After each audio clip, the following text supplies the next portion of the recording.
along the corridor included in the directory. We expect that through the business-by-business outreach, as I mentioned earlier, we hope to have touched more than 25% of businesses. And through the business sustainability program, that's going to be determined how many merchants get touched in that area.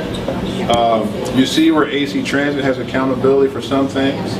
The City of Oakland has a role to play in partnering with us in some of them. They have some which are primarily in their bucket, like the pre-business or pre-construction business sustainability. Also, we look post-construction.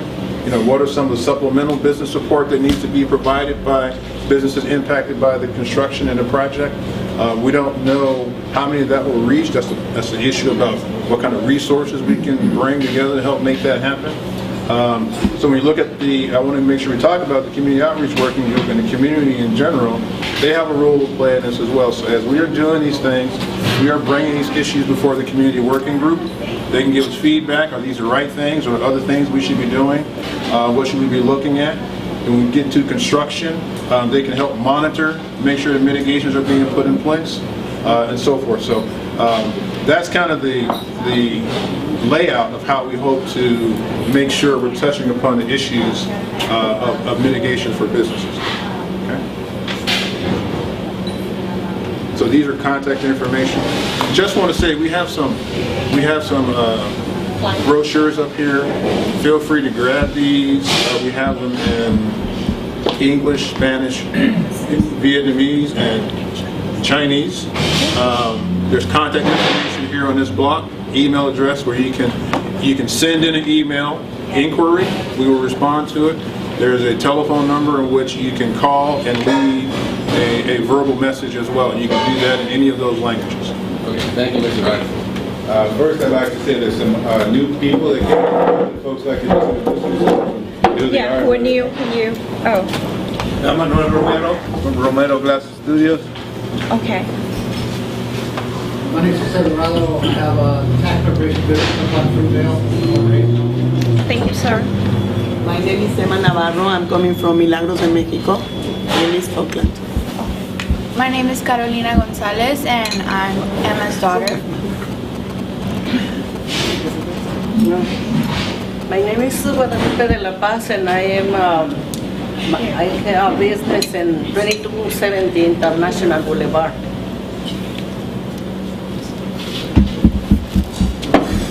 I'm Suzanne with Eastside Arts Alliance on International at 23rd Avenue.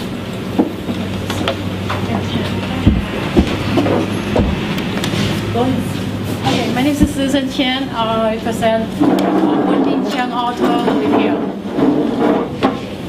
and International 1-800 International Boulevard. Sir? Sir, I'm sorry, I'm Clarence introduce Johnson. yourself. Sorry. I'm with AC Transit in the Boogie Guys. Okay.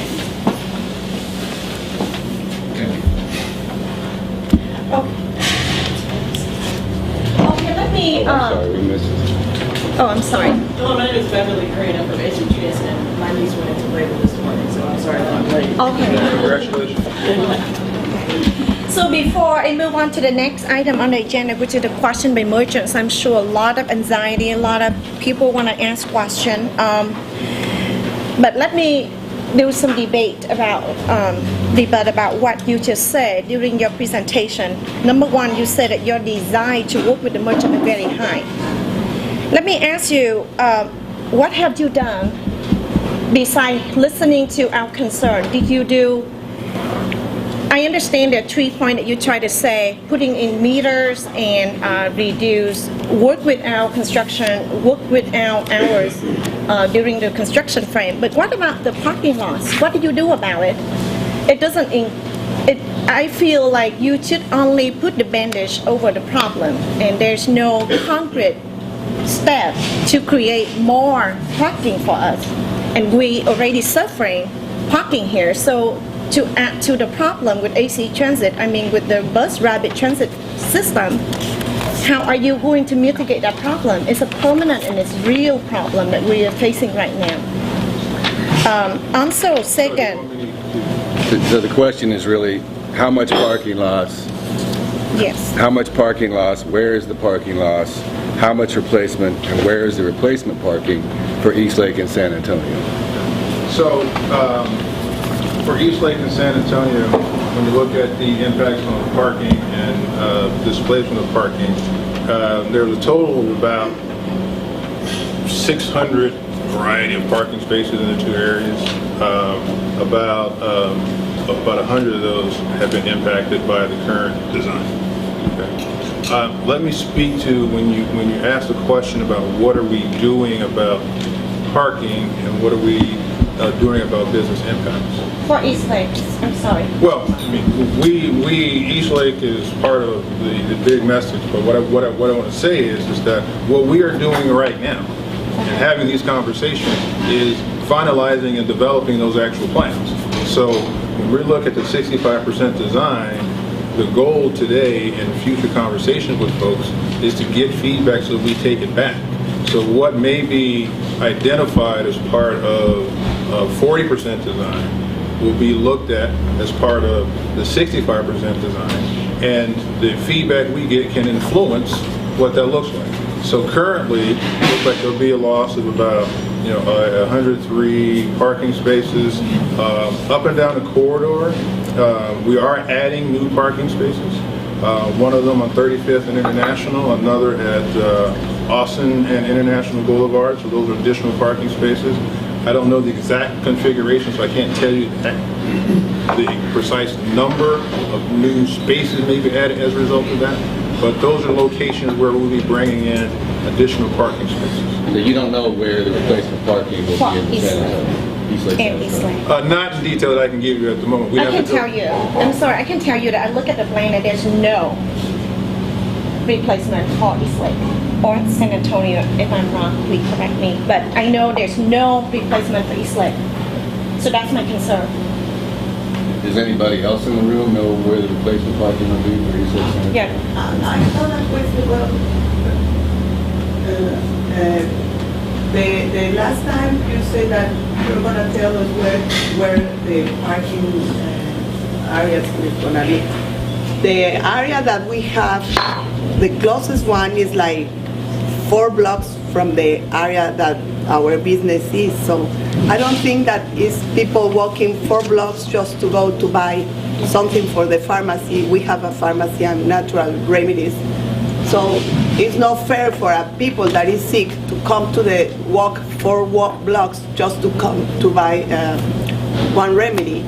So if you can give us exactly the areas so we can figure out what we can do, or I don't know, but we need that exactly the areas. So it's gonna help us. So think what can we do with that. Also, we have delivery of products. We want to know if we are gonna have areas to deliver the products. So there is a lot of stores that we have the same problem. So we want to know about that too, please. What we hope to do with the loading zones is try to replace the loading zone on a one-by-one basis and try to relocate the loading zones as close to where they previously existed as possible. So the goal is to make sure that we maintain a level of loading zone access, but we will have to move it to a different location. But the goal is to make it as close to where it is currently exists. Okay. Sorry, you wanted to. I want to stick to your agenda, but I want to speak before I. Okay. And you need to, what is your timing? You have to leave. I need to leave by 10:30 for sure. Okay, so let me say something really quick and then I'll have to turn it over to our Councilwoman. Are you sure? Okay, that's fine. We'll stay with agenda. Let me also say something about, you said that you try to do the average block by block. I personally own the corner lot of 6th Avenue and International. We also have the office on corner of 7th Avenue, and yet I haven't heard. The first time I heard about this project is last week when Javier called me. So, you're not doing a good job, and please, Councilwoman, please make sure that this will not happen again, because many of our merchants in the area got surprised by this. Also, the fact that she owned the grocery store right there across the street, and I know according to the plan that I got from the basic, is that you guys will have a landing there, the bus stop there, right in front of her doors, and yet she doesn't know about that. So that says something a lot about your outreach. It needs to be, you guys really need to do a better job, and I just want to say that please, when you say something, please do it and mean it. Not just saying that so that our community feel better. That's what I want to address, today for the meeting. At the end of the meeting, I would like our councilwoman to please do not vote for the final plan until, AC Transit sit down with us and have a real concrete action mitigation plan to address all our concerns. Thank you. Getting back to our agenda, so answer to the first question, we don't know what the replacement parking will be. Mr. Romero. Also, how do you plan to deal with the issue of the right lane for being a loading zone? I own Romero Glass Studios and I get big trucks to deliver my glass. So one of those trucks is going to block completely the line. So no existing loading zone, just using the right-hand lane as a loading. Right, so I think there's going to be an in-hand perspective, we're going to have to look at a number of different things, because we would have to look at determining, particularly our partners in the city, so what do we do about the fact that folks out of the street and unload business? So there's some issues that need to be looked at in that regard, and I think we're going to have to figure out how we come to some sort of collaborative. I heard that you guys want to make some time after